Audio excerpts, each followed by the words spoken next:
think now we have found some solutions of how to deal with this virus.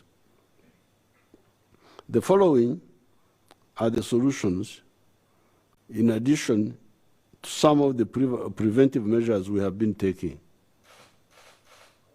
Number one, vaccinating the 22 million Ugandans above the age of 18 years of age, starting with the 4.8 million most vulnerable persons. Within those 4.8 million, you have got 3.3 million above the age of 50 years. You have got 550,000 teachers. You have got 150,000 health workers. You have got 250,000 security personnel and 500,000 people below the age of 50 but with comorbidities, e.g. diabetes, blood pressure, etc. Up to today, total doses administered are 11.4 million. And out of this, with these 11.4 million doses, 3.8 million people have been vaccinated fully, either with 2 doses of the various type of the various vaccine types, or the one vaccine of the Johnson & Johnson. Of the 22 million people, 45%, i.e. almost 10 million of the target population, have received at least 1 shot of the vaccine, and 17% have been fully vaccinated. The language these days is shot, jabs, but what they mean is empiso, jab, shot. They mean echikatu banange, empiso. That's what they mean, jab, shot. As of today, we have received a total of 20.7 million vaccine types that need 2 doses to cover 1 person, and 12 millions of the single dose Johnson & Johnson. So you can see that we are not badly off, because with the 20 million, where you need 2 doses, 20 million, 21 million more or less, you can cover 10 million people, because each person takes 2 doses. Then with this Johnson & Johnson, 12 million, that's 1. So that's already 22 million.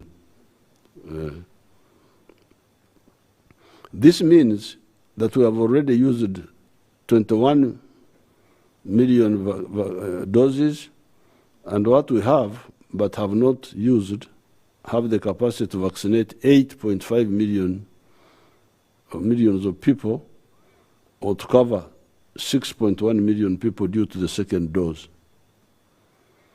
We are expecting another 7.3 million double dose vaccines, which can vaccinate 3.5 million people, able to vaccinate 3.65 million people, and another 3.7 approximately Johnson & Johnson, able to vaccinate a similar number.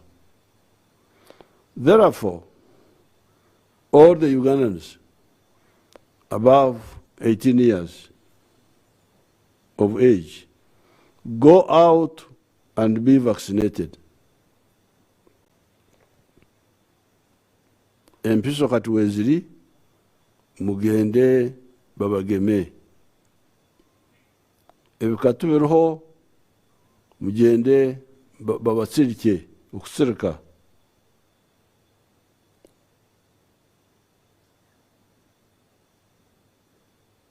Nataka nyinyi wote mwende mpate sindano. Sindano yuko ya kutosha.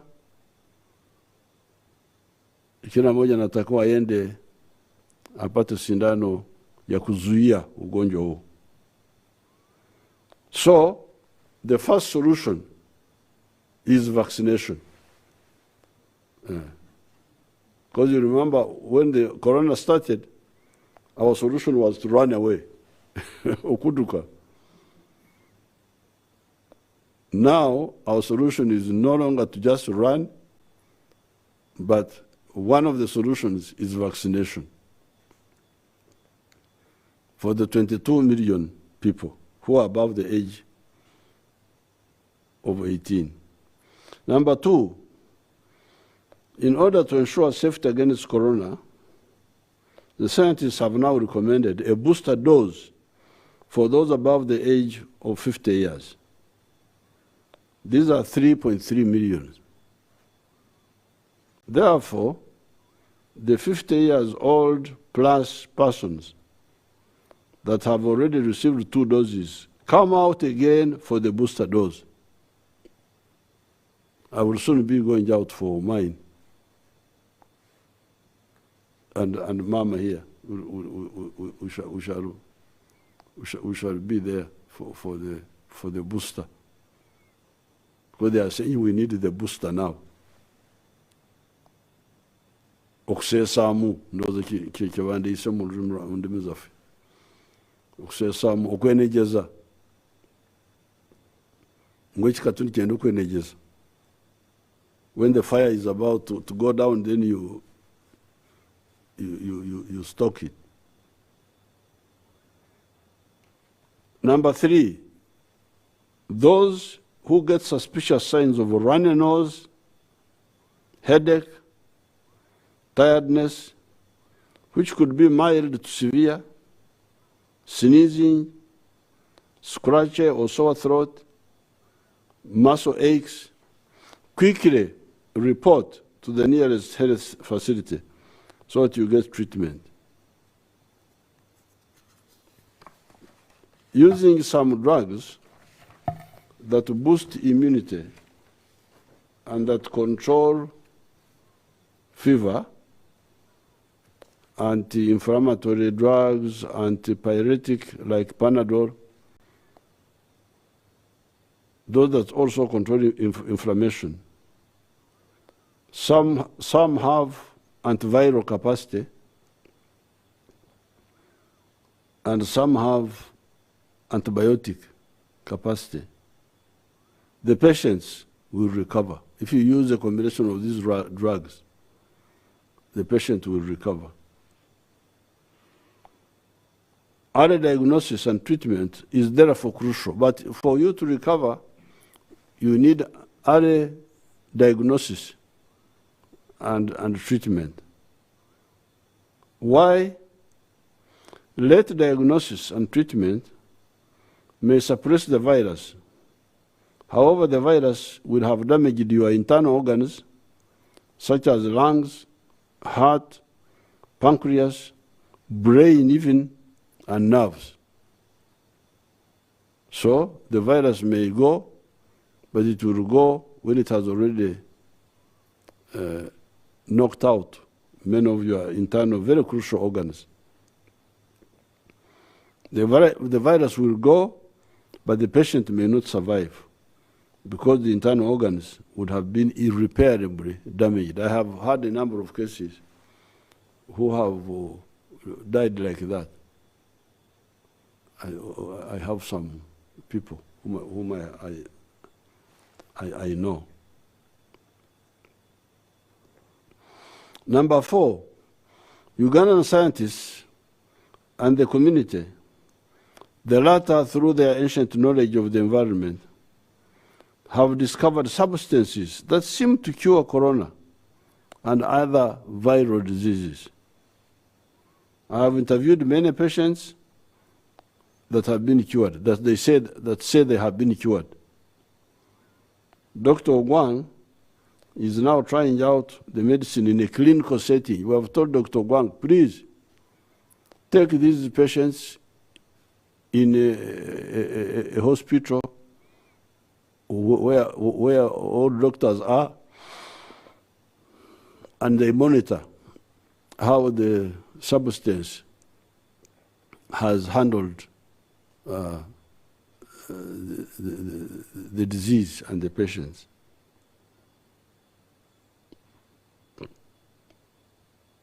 We shall know the results of this clinical trial by May 2022. This will be a pathfinder in terms of medical care. It will be a landmark. On account of those factors, we now intend to fully reopen the economy as well as educational and social activities in some staggered manner.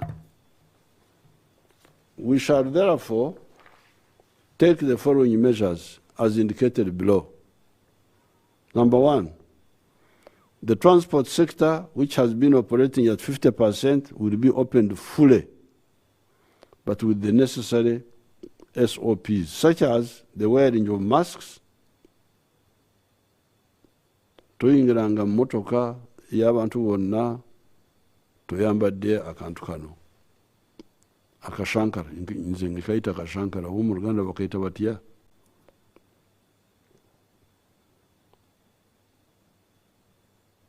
But such as wearing of the masks, full vaccination by both the crew of the public service vehicle and the travelers. Omo abasabaze balina okuba bamaladde okugemebwa mu bujjuvu if they are above the age of 18. That should not cause confusion. Don't stop school children from traveling saying that they are not vaccinated. Those ones, the ones below 18, are not supposed to be vaccinated. But the ones, even the students who are 18 and above, should be vaccinated fully. So these days, which are starting, please, all of you children who want to go back to school, who are 18 and above, go and be vaccinated. Now, I don't know, of course, if you have not been vaccinated at all, if you get one shot, I think the Minister of Health will study that and advise, because some of the 18-year-olds may not have even had the first shot. The first, and I'm also talking your language, shot, jab, first. They may not have had the first injection. So the Minister of Health would have to handle that. But you can see the strategy. The strategy is we travel in the public service vehicle, a bus or a taxi. We are all fully vaccinated, and we have masks. And we don't use air conditioning in the car. We use the open air. We open the windows. You can see there is some plan there. It's not just to Maraga agenda. No. We are going, but with some precautions. The cinema halls and sports events to be allowed to open with the SOPs. They will have to announce them. The Minister of Education and the ones of culture, they will have to announce the details. Stadiums, are you going to have full stadium? Are you going? They will give you the details. Number 3, pre-primary, primary and secondary schools will be opened for learners starting with the 10th of January 2021. The Minister of Education and Sports and the Minister of Health to work out applicable SOPs and communicate them. 4, the performing arts, concerts, bars, and discos will be open 2 weeks after the opening of the schools and with SOPs directed by the Minister of Health. So the Abamabara, about concerts and about EMB, their activity will start 2 weeks after the opening of schools. Because we want to first finish with the opening of schools, and then we deal with these other groups. Number 5, curfew will be lifted for everybody at the time of opening for the performing arts, but not for the borders. So after the schools have opened, 2 weeks, performing arts start functioning, operating. That's when we ended the curfew. That's when we ended the curfew. For everybody except borders. Borders banange mutusonye ebyama bingi songa za boda nyingi.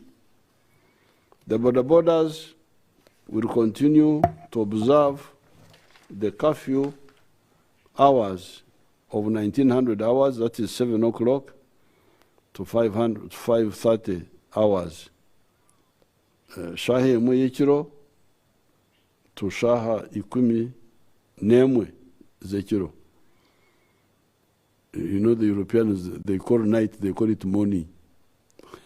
and we also call it morning. You can imagine.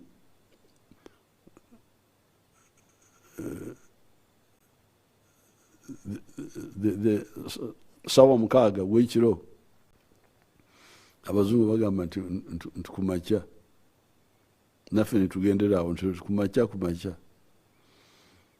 But the curfew is kutoka saa 1 ya usiku mpaka saa 11:30 ya usiku, because that's night. It is a night until morning. Some of these measures will be reversed. Some of these measures may be reversed.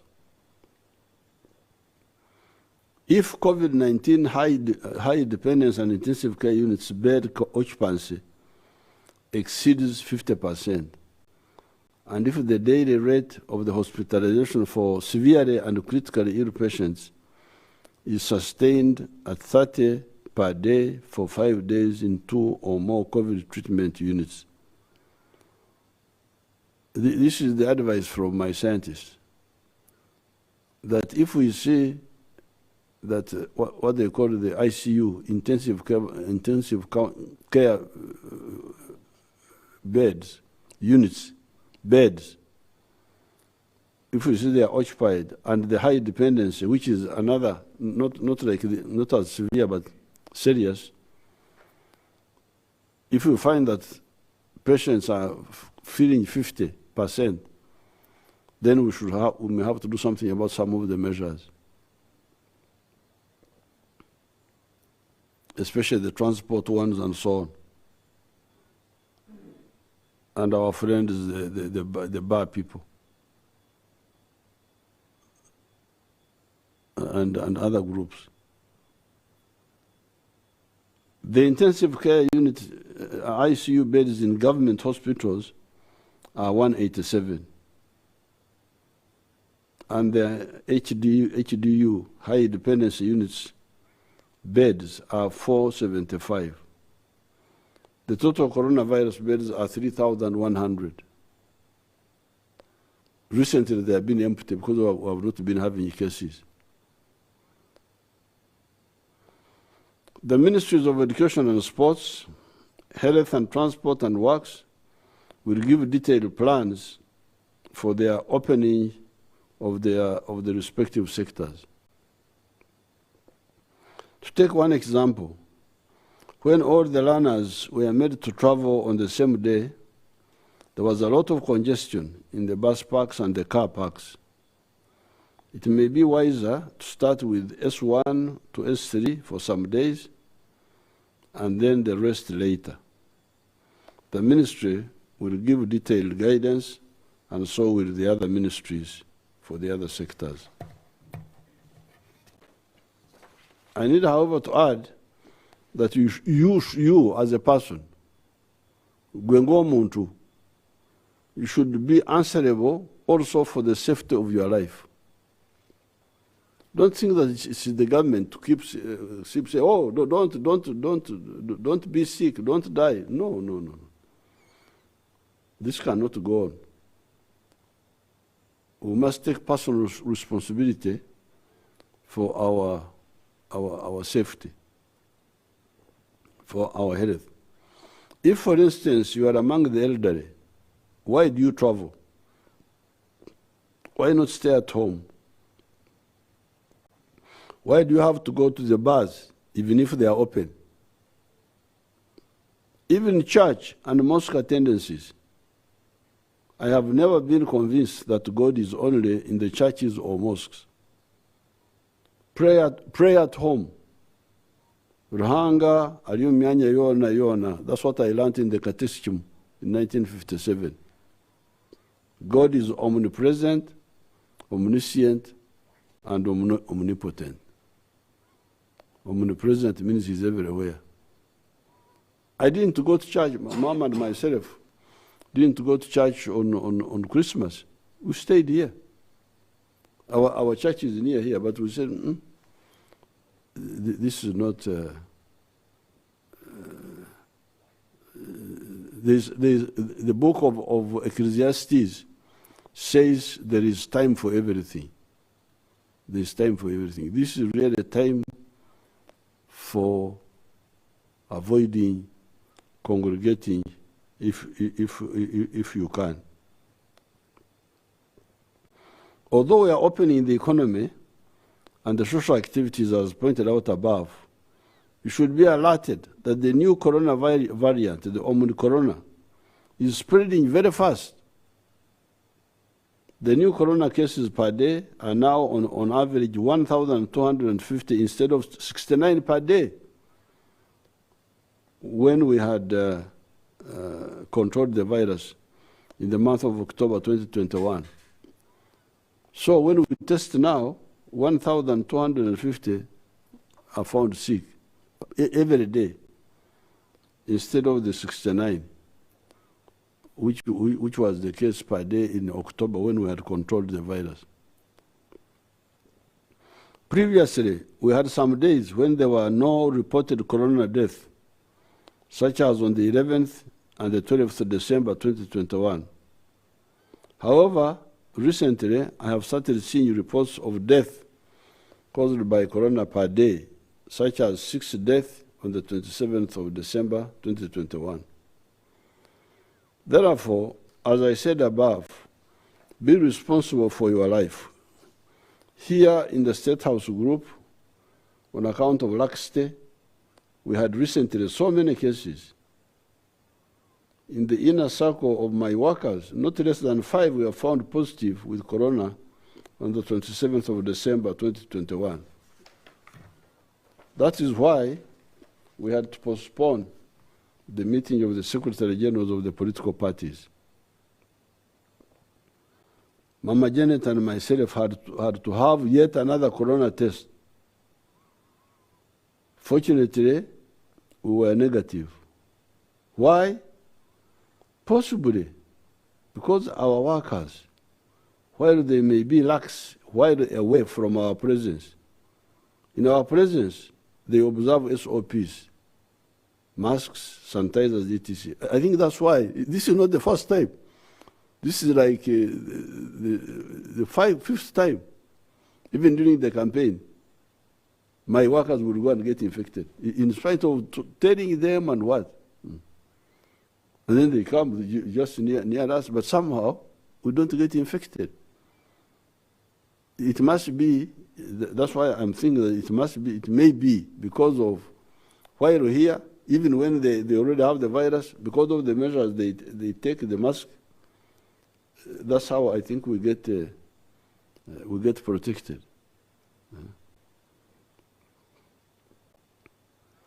Banyankole have a practice of children running to grab adults so as to hug them in greeting. It is called kutangira. When an adult comes, the children must run to hug him and greet him.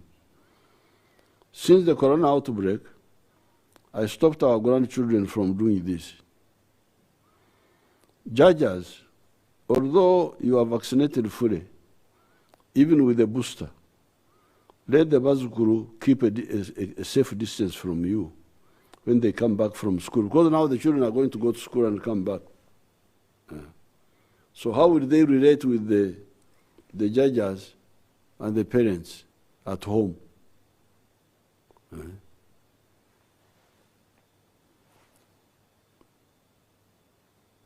Do not greet them inside rooms. Greet them at a safe distance from you when they come back from school. Do not greet them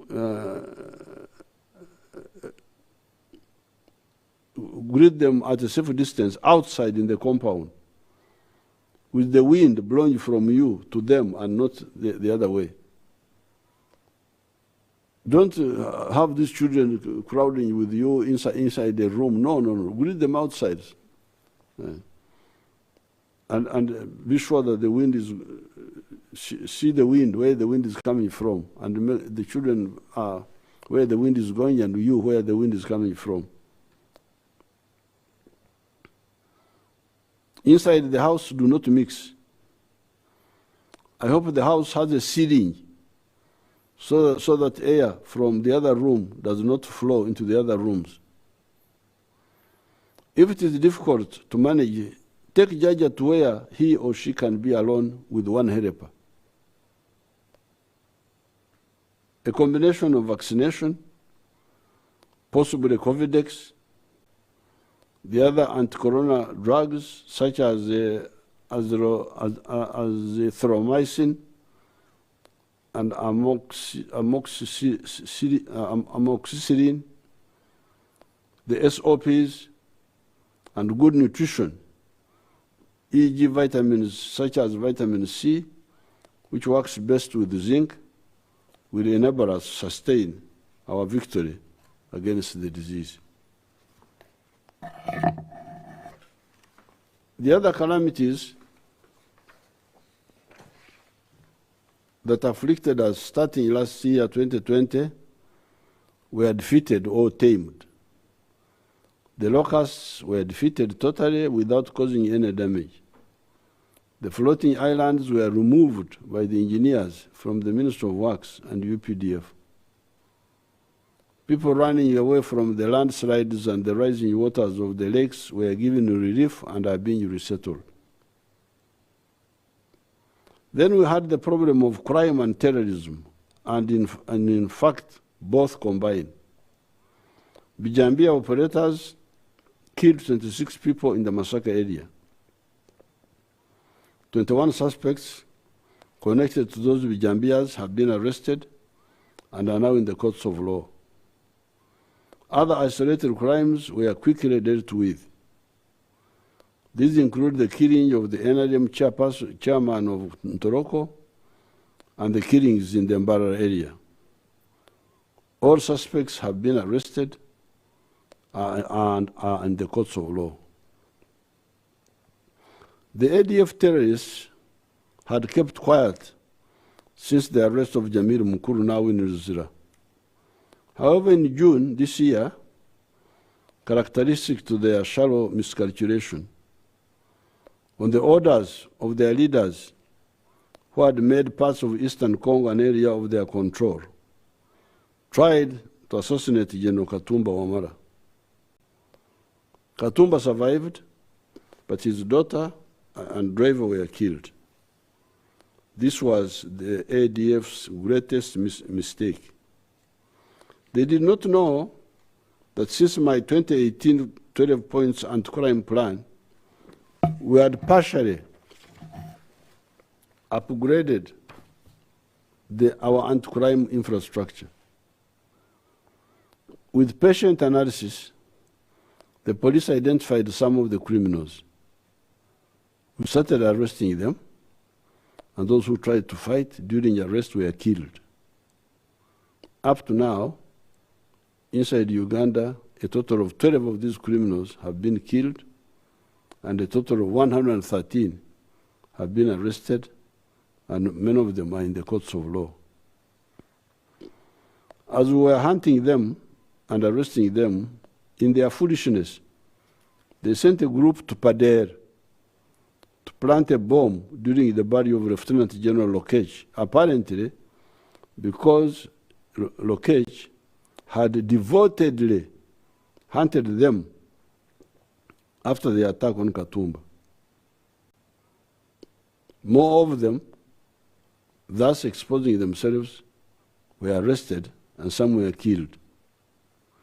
In a rush, they started trying to plant bombs in Kampala.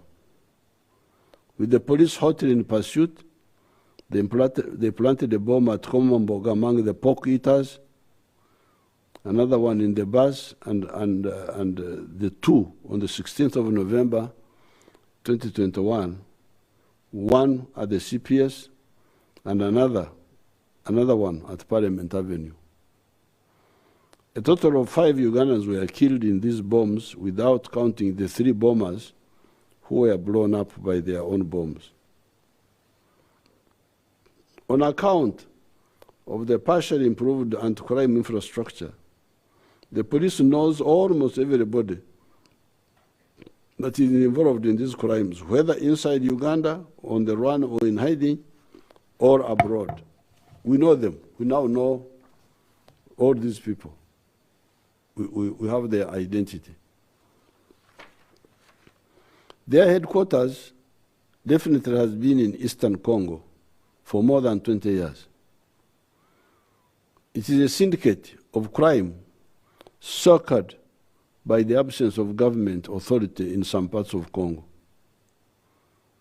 These terrorists have been making money in Eastern Congo and using it to finance terrorism in Eastern Congo by routinely massacring Congolese, orchestrating terrorism within Uganda, and funding terrorism as far afield as Mozambique. It is pathetic to listen to the sick talk of these disoriented young people claiming to be fighting Bakafiri.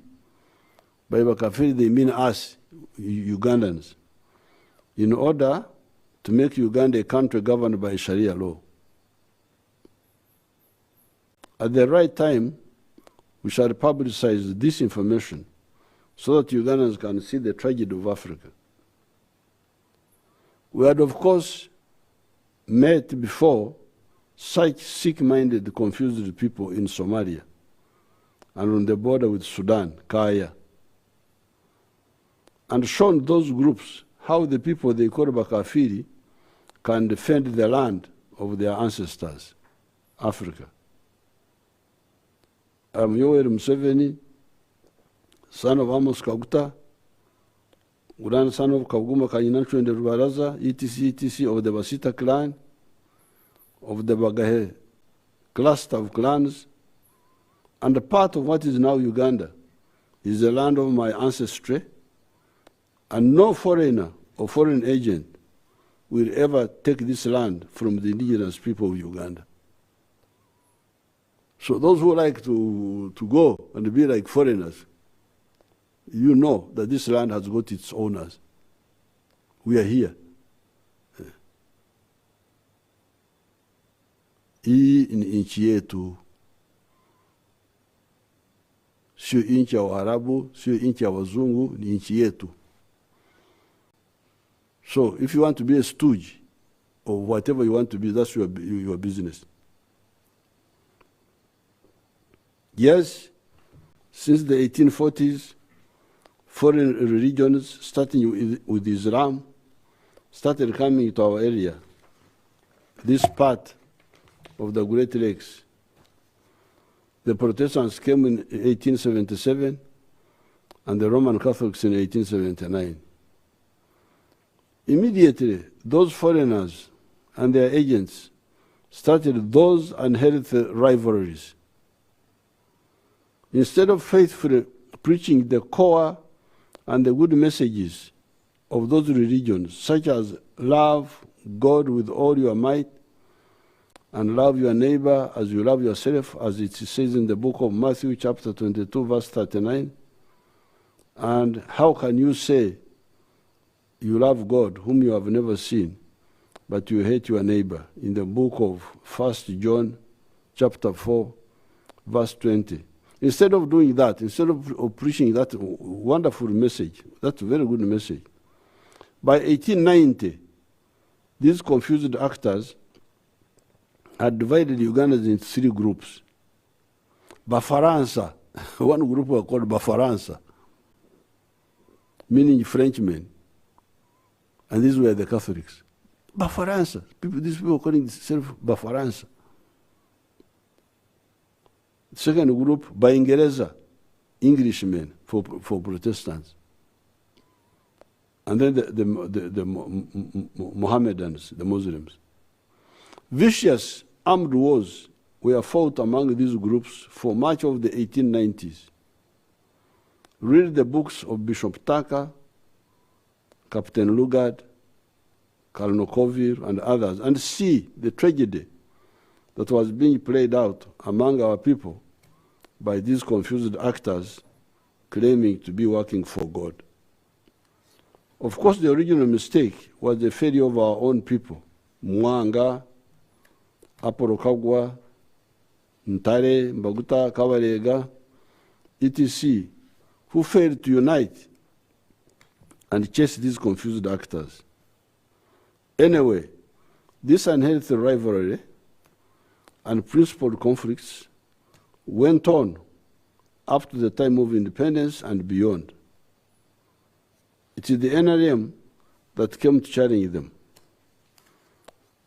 Earlier actors like I.K. Musazi tried unsuccessfully to unite Ugandans.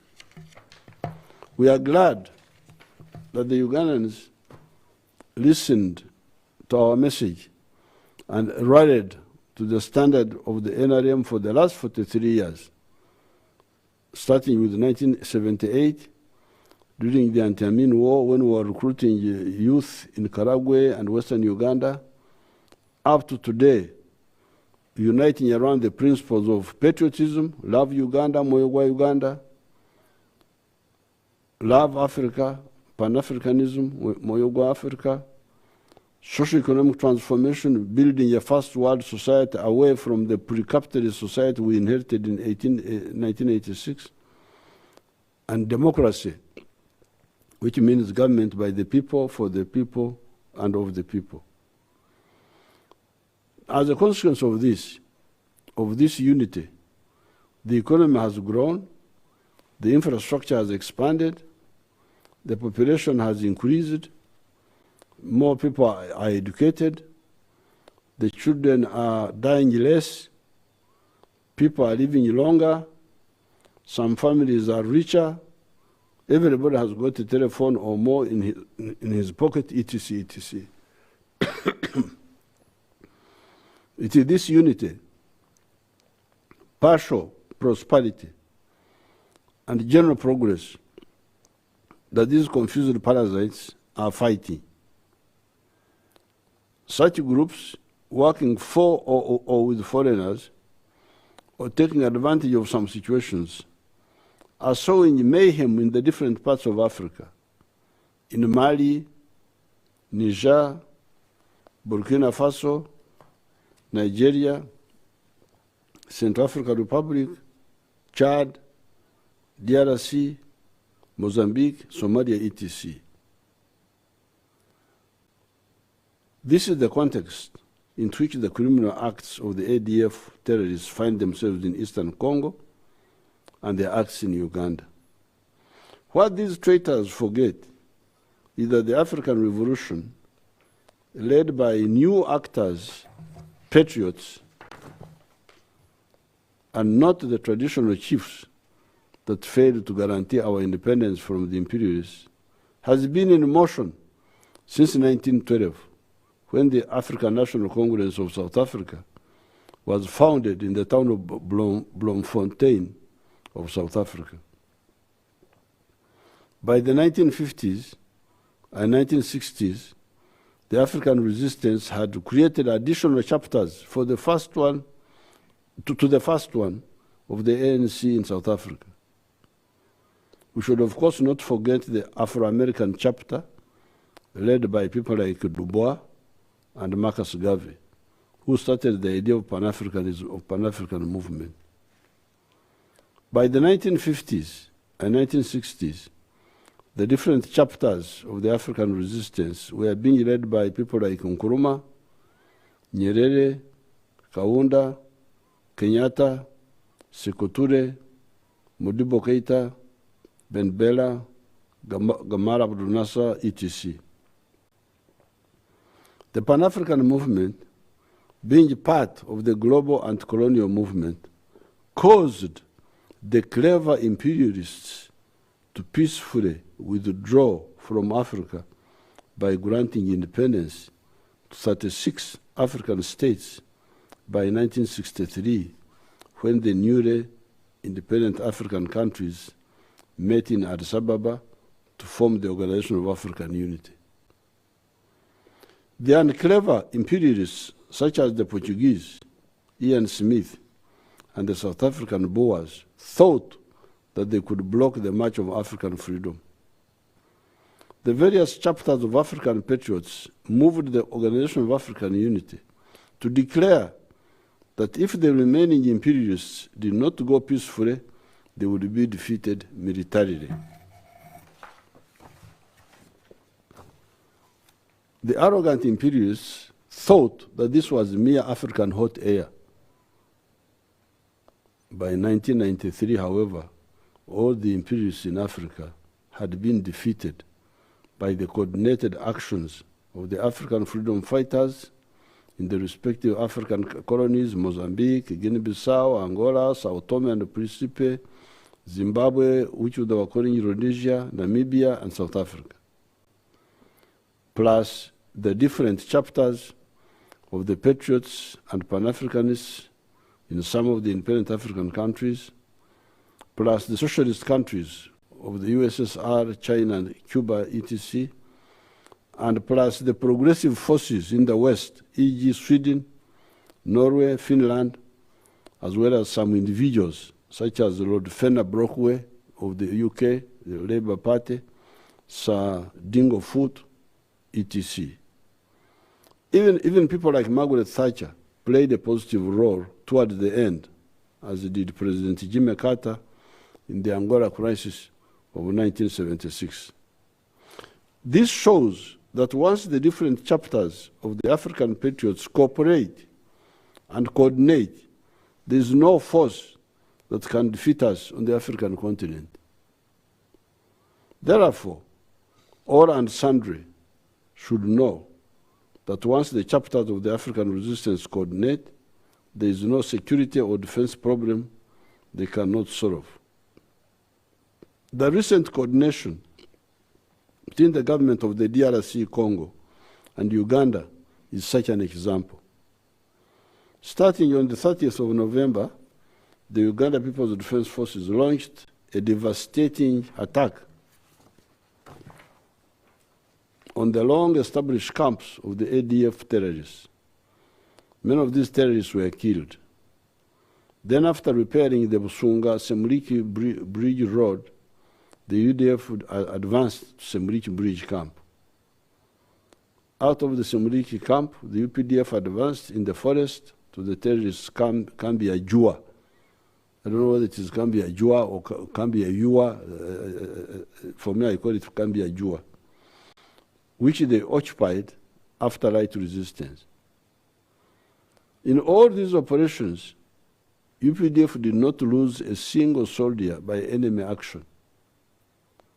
The two soldiers who died, Private Rugingi Nicholas and Private Kapuriaka Mustafa, by names, died on account of self-inflicted accidental self-injury. One, on account of an RPG that was loaded and cocked, and he fell with it in a pit, and it blew him up. Then another one from multiple grenade launchers, fired while in the middle of trees. They hit the trees and then came back and killed him. They had not been thoroughly briefed about these weapons, using them, especially in a forest area. The terrorists are now fleeing and killing villagers. That will not save them. If the Congolese government allows us, we shall hit them, even if they go up to Kisangani or Buta or beyond. Their only choice is to surrender, so that the peoples of Congo and Uganda have peace, and they also get these terrorists also get rehabilitated and learn how to earn an honest living in the four sectors of commercial agriculture, small industries, services, and ICT, instead of being parasites on the population. Similarly, the numerous security problems in other parts of Africa can be resolved by the different chapters of the African Patriots cooperating. The respective chapters of African Patriots have developed great capacity, much more than the situation in 1974, when the African armies of Mozambique, Angola, and Guinea-Bissau defeated the Portuguese imperialists. I have heard some voices among the Muslims claiming that the Muslims are neglected and that they cannot borrow money because of riba, profit or interest, which is haram, a chagaro among the Muslims. The first point is certainly not true. Who built the Islamic University in Uganda? Who liberalized the trade, taking government out of trading and the hotel business, where many Muslims businessmen have benefited? How did the successful Muslims come up? It is on account of the peace and policies brought by the NRM.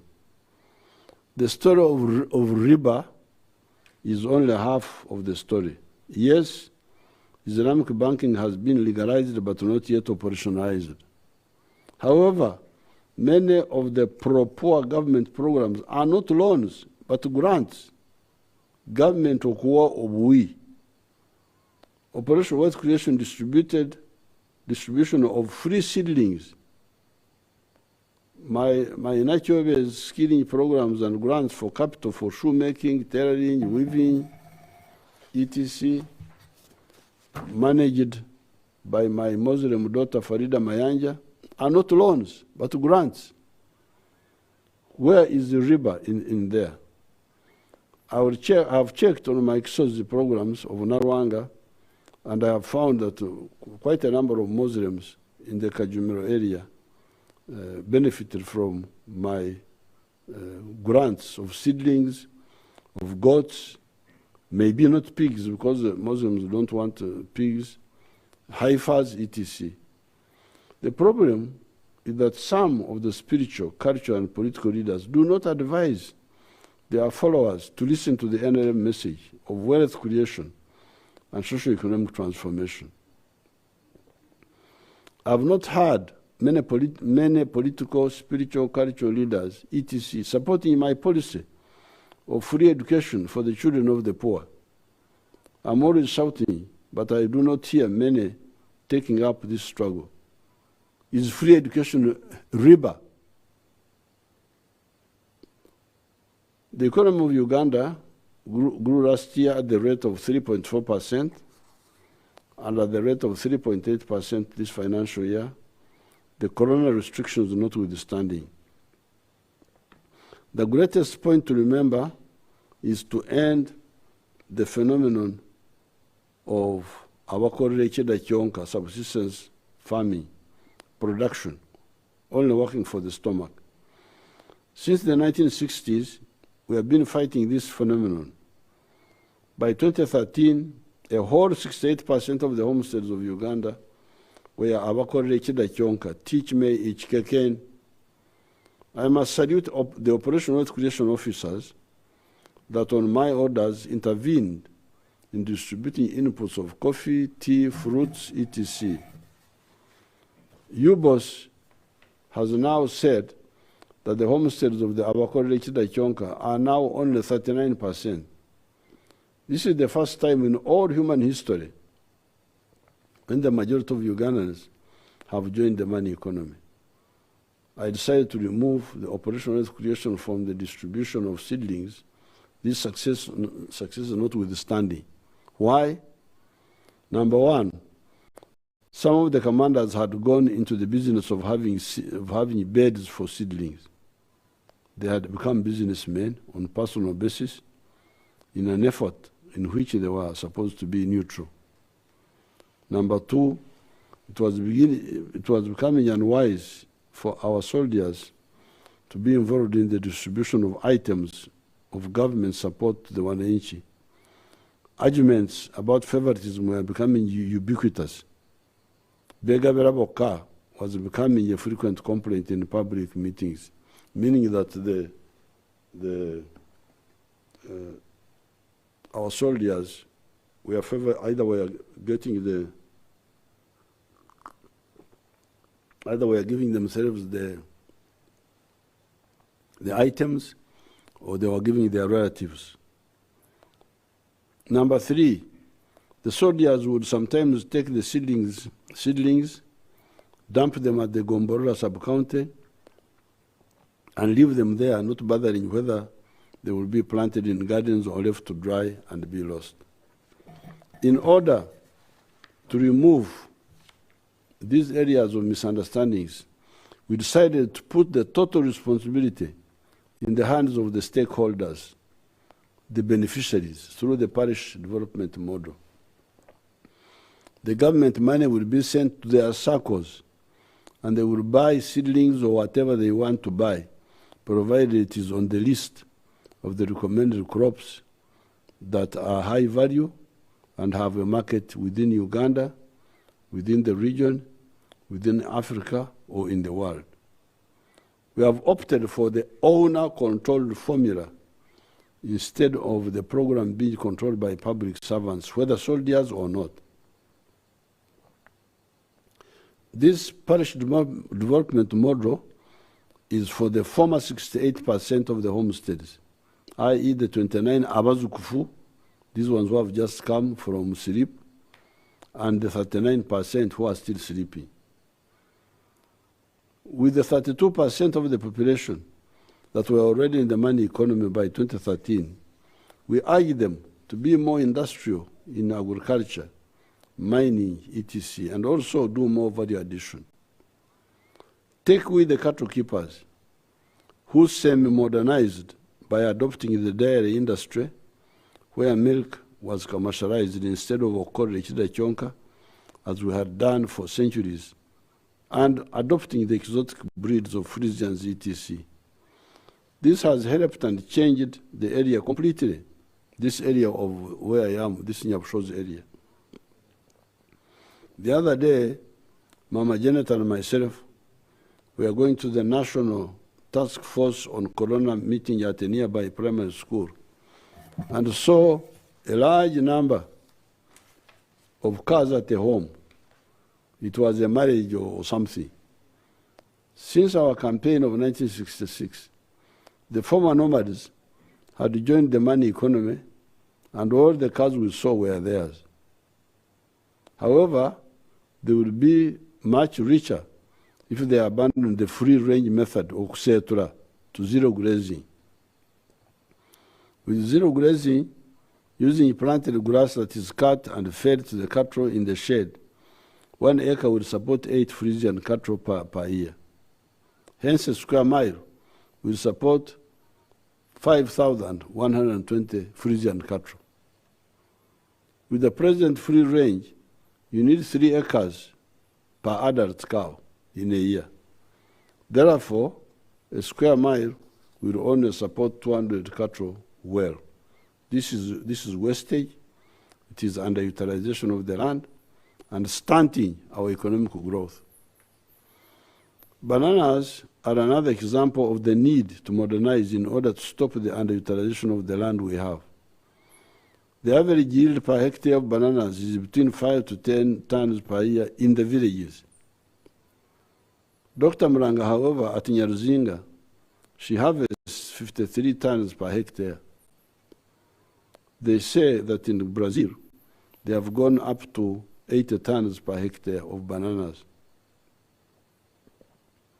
This need for modernization in production methods, good seedlings, spacing, water retention methods, windbreaks, irrigation, fertilizer use is not only for cattle and bananas, but also for the other crops like coffee, tea, fruits, Irish potatoes, cassava, vegetables, etc. Finally, on the wider economy, we intend to help the business by lowering the cost of production by dealing with the three cost pushers. The three cost pushers are transport, rail and water, electricity, and the money for industries, the money for borrowing for industries, for agriculture, and some services, e.g. tourism, education for private schools, some of the professional services such as private doctors, engineers, etc. We are determined to build the standard gauge railway from Maraba to Kampala, Kasese, Gulu, and Nimule. We are already repairing the old railway line for short-term and medium-term use. We are encouraging private investment in water transport on the lakes, in addition to the expanding the fleet of government vessels such as MV Sigulu, MV Buvuma, Albert Nile 1, Kyoga 2, MV Obongi, Miss Raropi, MV Bisina, MV Masindi, etc. In future, much of the transport for cargo should be by rail and water. On the side of electricity, we are transmitting electricity directly to the industrial parks without going through any middleman. This will cut 37.5% from the cost. The cost of production of electricity for the dams is low, as shown below. Narubare, a unit of electricity is produced at 1.19 cents. Kira at 1.19 cents. Karuma at 4.97 cents. Isimba at 4.16 cents. It is only Bujagari that was distorted to use US dollars 8.3 US cents, 8.3 per kilowatt hour. By bypassing the middlemen, we shall give cheaper electricity to the factories. The high interest rates of the commercial banks is on account of two factors. The commercial banks wanting high profits and not caring about the wananchi, and government, Minister of Finance, giving high-priced treasury bills to the world in order to borrow from the public. We have discussed this distortion. We should minimize borrowing by the government. We, each year, pay Uganda shillings 15.16 trillion as the debt repayment, and shillings 4.9 trillion of this is interest, i.e. money that was never used in our country. We now know where the problem of high interest rates is coming from. It will gradually be addressed. Chijomanyi chinyaga bitono. The enemy, once you know the enemy is coming, then that enemy will not do a lot of damage. The corona lockdown has affected some sectors of the economy badly. Such sectors are entertainment, hospitality, tourism, the private schools, etc.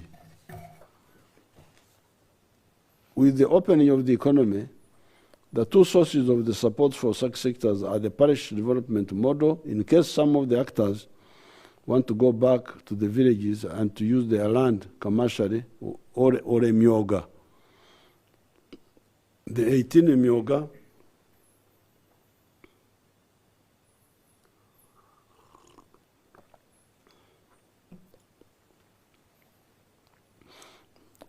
myoga cover most of the activities of the Ugandans that are non-agricultural. Let us all Ugandans agree with my proposal to put more money in the parish development model and the myoga. If there are categories that are not covered by a myoga, such as the bar operators, we shall have to address them separately.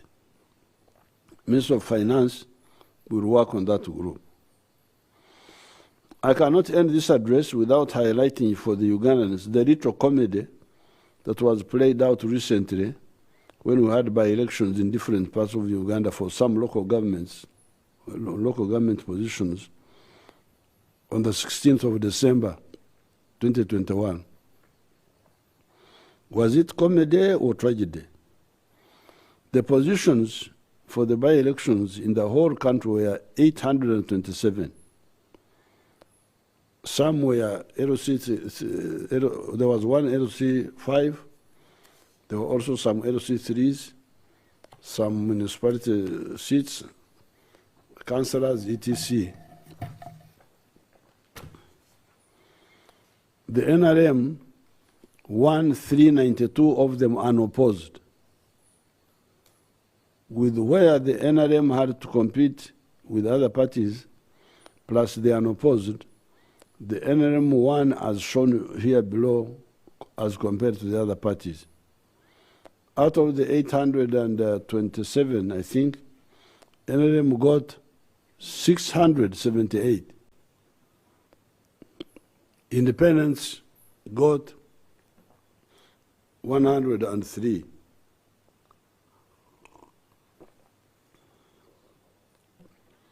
DP got 7.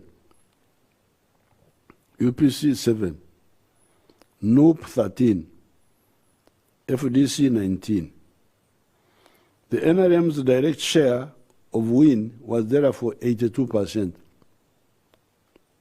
However, many of the independents were also NRM on account of their internal wrangles. Therefore, the pro-NRM sentiment won a total of 94%. The others won as follows: NUP 2%, DP 1%, UPC 1%, FDC 2%. The tragic comedy in the affair had 3 elements. Element number 1, for NUP and their media supporters, including the foreign ones, there was no Uganda but Kayunga. Kayunga, Kayunga, Kayunga. This was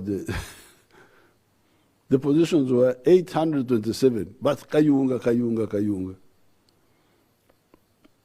The second element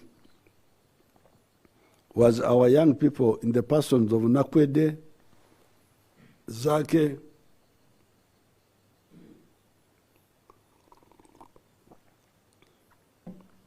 etc., putting it in their heads that they would not allow the old man with the hat, Sabarwanyi, to peacefully drive from Kampala and address the NRM leaders at Kayonza Church of Uganda Primary School in Bale and at Osana Sub-County Playground.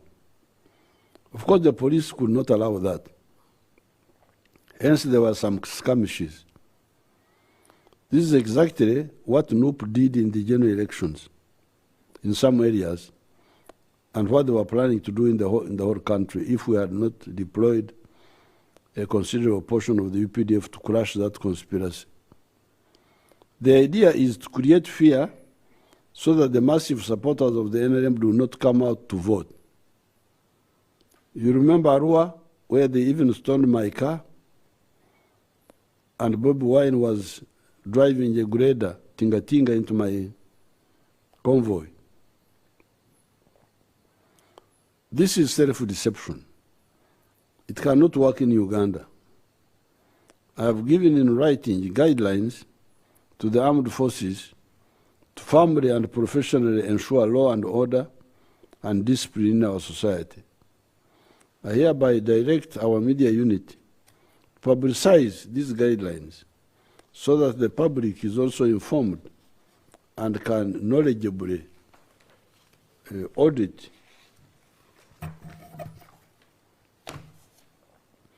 the actions of the security forces and inform us if there are departures. Moreover, these guidelines are in line with the standing orders of the police forces, both here and in many other countries. The third element of tragic comedy were the protestations by NUP that Mwangi of NRM had won by cheating. I did not know that NRM actors had enough energy to cheat because most of the time they are asleep and allow the opposition to intimidate people cheat etc. Why only cheat in Kayunga? Why not in the few other areas where NUP won? Kayunga, Buganda, and the whole of Uganda are politically NRM territory. Why? It is because the NRM has done more for those areas than anybody else, the internal weaknesses within NRM notwithstanding. We are handling the internal weaknesses, including corruption. The opportunistic opposition will be wiped out. Those concerned with ballot stuffing, etc., why do they never support my plan for only electronic voting with the thumbprints? It is the opposition and their collaborators that always avoid voting electronically. We should amend the law to stop all non-electronic voting. That is what Democrats should be demanding. I salute all of you and wish you a happy and prosperous 2022. Thank you very much.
West Nile TV. May you dare in